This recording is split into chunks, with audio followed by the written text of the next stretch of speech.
Bab 745. Aku mudah ditindas. Apa konsep dari 9,5 suci? Dengan warrior yang kekuatannya saat ini, dia hampir tidak bisa mengalahkan setengah suci tanpa pedang sendirian, tapi dia juga tidak tahu apakah dia bisa menang atau tidak. Jika dia menggunakan pedang, dia sedikit yakin. Tetapi jika 9,5 suci bergabung, dia sama sekali tidak mungkin melawan mereka, bahkan dengan menggunakan batu batasan wilayah juga tidak mungkin. Aku tidak menyuruhmu untuk bertarung sendirian, kata Hades. Kamu juga memanggil bantuan lain. Tentu saja. Hades berkata, meskipun kamu baik saat ini, kamu tidak bisa melawan 7,5 suci dengan kekuatanmu sendiri. Mendengar itu, warrior yang menghela napas, dia pun bertanya, berapa banyak orang yang kamu panggil? 2. Warrior yang, ayo pergi, mereka sudah ada di sini. Setelah Hades mengatakan ini, tubuhnya bergerak dan berubah menjadi cahaya putih dan menghilang di tempatnya. Pergi atau tidak pergi? Warrior yang tidak ragu-ragu untuk waktu yang lama untuk memutuskan. Tentu saja, dia akan pergi. Otak Hades di depannya tidak rusak. Secara alami, tidak mungkin melakukan hal bunuh diri semacam itu. Karena pihak lain berani pergi dan hanya memanggil 3 orang untuk membantu, itu pasti kalau dia merasa bisa menanganinya. Terlebih lagi, jika berhasil kali ini, setidaknya akan ada 100.000 poin yang didapat. Setelah sampai di gerbang Istana Bulan, warrior yang melihat 2 orang lainnya yang dipanggil oleh Hades, seorang laki-laki dan seorang perempuan. Pria itu mengenakan jubah putih, tampan, dengan senyum tipis di wajahnya dan ada aura yang sangat nyaman di tubuhnya, yang membuat orang ingin mendekatinya, sedangkan wanita itu mengenakan rok panjang berwarna hijau, sosoknya ramping, tidak dapat dikatakan cantik, hanya bisa dikatakan kalau dia tidak cantik. Keduanya tampak agak biasa, tetapi warrior yang tahu betul bahwa mereka tidak biasa. Bisakah seseorang yang diundang oleh Hades orang yang biasa? Hades menunjuk pria dan wanita itu dan berkata, Santo Wang, Mary King. Keduanya sedikit mengangguk kepada warrior yang juga mengangguk dan berkata, Mario Yang. Setelah itu, ketiganya langsung berangkat. Hades tidak menjelaskan asal-usul Santo Wang dan Mary King, mereka juga tidak menjelaskan asal-usul warrior yang kepada mereka berdua, tetapi entah itu warrior yang ataupun Santo Wang dan lainnya, mereka juga tidak bertanya soal pertanyaan ini. Keluarga Men. Tetua Men, Mario yang ada di luar kota. Seorang pria berjubah hitam berdiri di depan Yuda Men dan berkata dengan hormat. Mendengar itu, Yuda Men yang sedang bermeditasi tiba-tiba membuka matanya dan ingin bangun. Pada saat ini, jubah hitam itu berkata lagi, namun, dia sedang bersama dengan Yang Mulia Hades dan seorang pria dan wanita lainnya. Hades. Kelopak mata Yuda Men berkedut dan dia ragu-ragu sebelum duduk kembali. Saat itu, Hades membunuh keluarga He yang juga merupakan keluarga yang sudah berusia 10.000 tahun. Itu adalah kerugian yang hebat. Meskipun keluarga Men lebih baik daripada keluarga He, mereka pasti juga tidak tahan dengan serangan Hades. Dan identitas Hades sangat misterius dan bahkan kelompok suci juga sedikit takut, apalagi keluarga mereka. Pokoknya, balas dendam Sam Men harus dibalaskan dan armor dewa keluarga Men harus diambil kembali. Kamu kembalilah, aku akan menyelesaikannya sendiri saat ini. Setelah Yuda Men selesai berkata, dia telah menghilang dari kamar.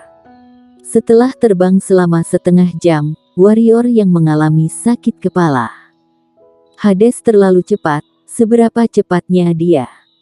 Hampir secepat kecepatan suara. Dan tempat terlemah warrior yang adalah kecepatan, tapi untungnya, bahkan di bawah kekuatan penuhnya, dia hampir tidak bisa mengimbangi Hades. Namun, warrior yang tahu betul bahwa Hades seharusnya sudah melambat kecepatannya, jika tidak, bahkan jika dia menggunakan jurus mencapai ujung dunia, dia mungkin tidak dapat mengejarnya lagi. Warrior yang juga menemukan bahwa Santo Wang dan Mary King tidak sederhana, karena meskipun kecepatan keduanya tidak secepat Hades, mereka berada di belakang Hades dan melihat penampilan mereka, tidak seperti menggunakan semua kekuatannya. Bagaimanapun, saat ini warrior yang ada di paling akhir. Setelah seharian terbang, keempatnya datang ke sebuah kota kuno. Hades menunjuk ke kota kuno dan berkata, kota ini bernama, tanpa nama, di dalamnya terlalu banyak campuran dan ada 3 agama dan 9 aliran. Master di kota itu dihormati dan tidak ada perintah atau aturan. Setelah berbicara tentang ini, dia berbalik untuk melihat warrior yang dan berkata, akan sedikit merepotkan jika menyebabkan masalah di sini. Jadi setelah kamu memasuki kota, jangan berjalan-jalan kemana-mana, ikuti aku saja, mengerti? Warrior yang sedikit kesal dan berkata, apakah aku sangat bisa membuat masalah? Aku khawatir orang lain akan mengganggumu, kata Hades. Warrior yang mendengar apa yang dikatakan Hades, Santo Wang dan Mary King memandang warrior yang dengan heran. Mereka secara alami mendengar apa yang dikatakan Hades. Inilah yang membuat mereka terkejut. Karena mendengarkan kata-kata Hades berarti pria di depan mereka ini sangat berbahaya. Tapi perasaan yang diberikan pria di depan mereka ini agak biasa. Hades tidak membawa mereka langsung ke kota tanpa nama, tetapi membawa warrior yang 3 orang ke gerbang kota. Tidak ada yang menjaga gerbang kota, tetapi ketika mereka berempat pertama kali memasuki kota, seorang pria gemuk setengah baya yang bertelanjang dada berdiri di depan mereka. Uang masuk ke kota, uang untuk masuk ke kota, jika uang itu tidak cukup, maka ganti dengan nyawa. Pria gemuk paruh baya itu mengulurkan tangan kanannya yang gemuk dan tersenyum rakus. Hades menjentikkan jarinya dan sebuah batu energi tingkat unggul terbang di depan pria gendut itu. Melihat batu energi tingkat unggul ini, pria paruh baya gemuk itu memiliki mata yang besar dan bahkan sedikit air liur menetes dari sudut mulutnya. Dia melirik Hades dan yang lainnya dari sudut matanya dan menemukan bahwa wanita yang memimpin itu hanya ada di alam bangsawan dan yang lainnya hanya di tingkat kelima dari alam kaisar. Jadi dia dengan cepat mengambilnya lalu mengulurkan tangan kanannya ke Hades dan berkata lagi, uang masuk ke kota, uang masuk ke kota, jika uang tidak cukup, nyawa. Kalau begitu gunakan nyawamu saja. Setelah Hades mengatakan ini, kepala pria gemuk paruh baya di depan 3 warrior yang langsung terbang dengan aneh. Warrior yang menggelengkan kepalanya, orang sering mati karena keserakahan dan kebodohan. Pakaian Hades pada pandangan pertama bukanlah hal yang baik, tetapi pria gemuk ini cukup gila, sudah diberikan, dia masih meminta lagi, benar-benar cari mati. Siapa yang berani membunuh orang di wilayahku? Apakah sudah bosan hidup? Raungan bergema di lapangan dan kemudian seorang pria dengan tato kalajengking beracun di wajahnya muncul di depan warrior yang dan lainnya. Melihat mayat pria gemuk di tanah, pria itu menjadi marah dan mengarahkan pedangnya ke Hades. Dari mana kalian datang? Apakah kamu tidak tahu aturan wilayah aku, Tuan Bob ini? Apakah kamu percaya bahwa aku dapat memanggil orang untuk memperkosamu hari ini? Habislah. Kali ini, tidak hanya warrior yang menggelengkan kepalanya, tetapi Santo Wang dan Mary King juga menggelengkan kepala. Bahkan jika orang ini memiliki 100 nyawa di depannya, dia tidak akan bisa hidup lagi. Berbicara buruk saja, sialan, pantas mati. Saat suara Hades diucapkan, tangan Hades sedikit terangkat. Pada saat ini, sebuah suara mendesak terdengar di lapangan, "Yang mulia, tunjukkan belas kasihan." Tapi tangan Hades tidak berhenti, hanya gelombang cahaya putih melintas di tempat dan kemudian kepala pria yang dikenal sebagai Tuan Bob itu terbang keluar. Kecepatan Hades sangat cepat dan hanya warrior yang bisa melihat dengan jelas kapan dia akan tiba. Oleh karena itu, ketika kepala Tuan Bob terbang keluar, orang-orang di sampingnya benar-benar terpana. Pada saat ini, seorang pria paruh baya yang agak mirip dengan Tuan Bob itu muncul di tempat. Ketika dia melihat tubuh Tuan Bob, tangannya tiba-tiba mengepal dan sentuhan permusuhan muncul di wajahnya. Namun Hades tidak memedulikannya dan langsung memimpin warrior yang dan lainnya menuju kota. "Yang mulia pergi begitu saja," kata pria paruh baya itu dengan sungguh-sungguh. Hades berhenti dan berkata, "Apakah kamu benar-benar ingin aku tinggal?" Wajah pria paruh baya itu berkedut hebat. Setelah beberapa lama, dia menarik napas dalam-dalam dan berkata, "Yang mulia, silakan." Melihat Hades dan yang lainnya pergi, wajah pria paruh baya itu suram dan mengerikan, tetapi dia takut mengatakan apapun untuk membiarkan Hades tetap tinggal. Setelah berjalan beberapa saat, alis warrior yang berangsur-angsur berkerut, karena kota tanpa nama ini sangat berantakan. Setiap kali dia berjalan sebentar, seseorang akan mati secara tragis di jalan. Selama periode itu, seseorang ingin menyerang mereka berempat, tetapi tidak ada yang berani maju, hanya menatap mereka dari samping. Untuk orang-orang ini yang menghabiskan hidup mereka dalam pembunuhan sepanjang tahun, mereka memiliki naluri-naluriah jika seseorang dalam bahaya atau tidak. Kedatangan Yang Mulia ke sini untuk.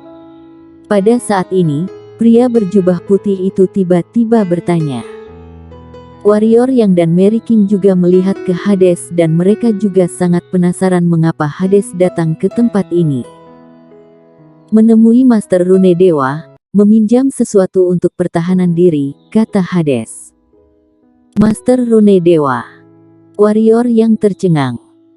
Dia tidak menyangka bahwa tanah suci ini benar-benar memiliki Master Rune Dewa yang legendaris. Dia juga seorang Master Rune, jadi dia tahu apa yang dimaksud Master Rune Dewa. Itu adalah keberadaan menakutkan yang dapat menggunakan langit dan bumi saat membuat jimat.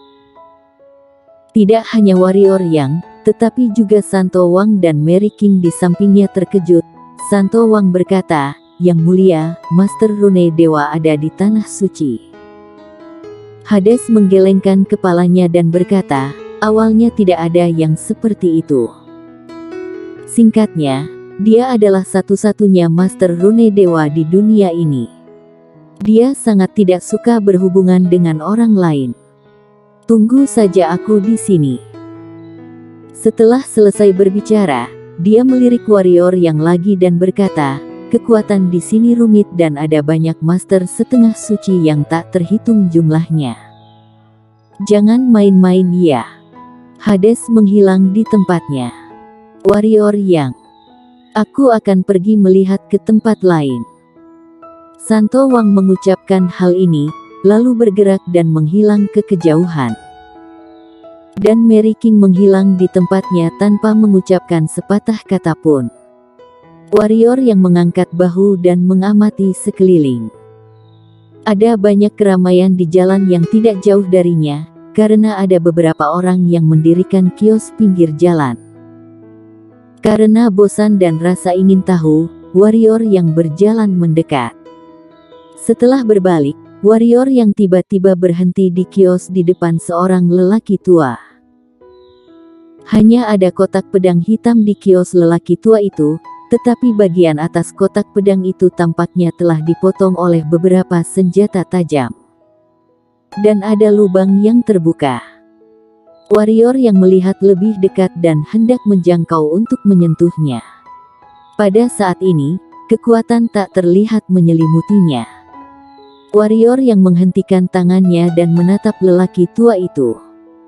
Lelaki tua itu berkata dengan dingin, "Lihat saja, jangan sentuh." Setengah suci.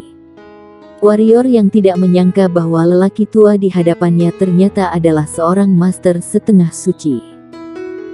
Sepertinya Hades tidak berbohong padaku, tempat ini benar-benar tempat para ahli berkumpul dan bersembunyi. Warrior yang mengangguk, lalu menarik kembali tangannya dan berkata, "Bagaimana aku bisa membeli barang ini?" 100.000 poin kelompok suci, atau 300.000 batu energi tingkat terbaik, kata lelaki tua itu pelan. Warrior yang merenung dan kemudian berkata, "Jujur, benda ini memang bagus, tetapi kamu juga telah melihatnya. Itu tidak utuh dan tidak sepadan dengan harganya. 2.000 batu energi tingkat unggul, kalau kamu bersedia, aku akan mengambilnya." "Kamu punya batu energi tingkat unggul?" Orang tua itu kaget. Biasanya batu energi tingkat unggul ditukar dengan 100 batu energi tingkat terbaik, tetapi ini pada dasarnya tak ternilai harganya, kecuali untuk beberapa kekuatan yang berbisnis. Sangat sedikit orang yang bersedia menukar batu energi tingkat unggul untuk menukarkannya ke batu energi tingkat terbaik, sehingga harga nyata batu energi tingkat unggul jauh lebih besar dari rasio tersebut. Warrior yang mengangguk dan berkata, "Aku tidak suka tawar-menawar, buat kesepakatan saja jika kamu mau." Orang tua itu ragu-ragu sejenak dan baru saja hendak mengangguk, tiba-tiba terdengar suara dari samping, "Aku akan memberikan 2.100 batu energi tingkat unggul." Warrior yang dan lelaki tua itu mendengar suara orang tua itu dan melihat seorang lelaki paruh baya berjalan perlahan ke sana. Setelah melihat pria ini, Warrior yang mengerutkan kening, karena pria ini adalah pria yang hampir bentrok dengan Hades di depan gerbang kota tadi. Warrior yang menarik kembali pandangannya dan berkata, 2.500.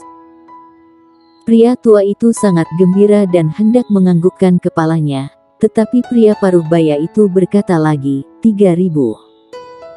Saat dia berkata, dia juga melirik Warrior yang berbalik untuk melihat pria paruh baya itu, dengan kemarahan di matanya dan berkata, "Aku akan membayar 5.000. Pria paruh baya itu mendengus dingin dan berkata, 6.000. 7.000. Warrior yang memandang pria paruh baya itu, wajahnya memerah dan dadanya naik turun dengan hebat, seolah-olah dia akan terus melawan sampai akhir. Orang tua itu sudah terlalu senang. 8.000. Setelah pria paruh baya itu selesai berbicara, dia dengan sengaja menatap Warrior yang dengan provokatif. Tepat ketika lelaki tua itu mengira Warrior yang akan berteriak untuk 9.000, Warrior yang mengangkat bahu dan berkata pelan, "Kamu telah menang, selamat." Setelah berbicara, Warrior yang berbalik dan pergi begitu saja. Wajah pria paruh baya itu langsung menjadi hitam. "Berhenti." Pria paruh baya itu tiba-tiba meraung. Warrior yang berhenti, menoleh untuk melihat pria paruh baya itu dan berkata, "Hades menindasmu, kamu tidak berani mencari masalah padanya dan malah datang padaku, apakah kamu pikir aku lemah dan mudah ditindas?" Bersambung.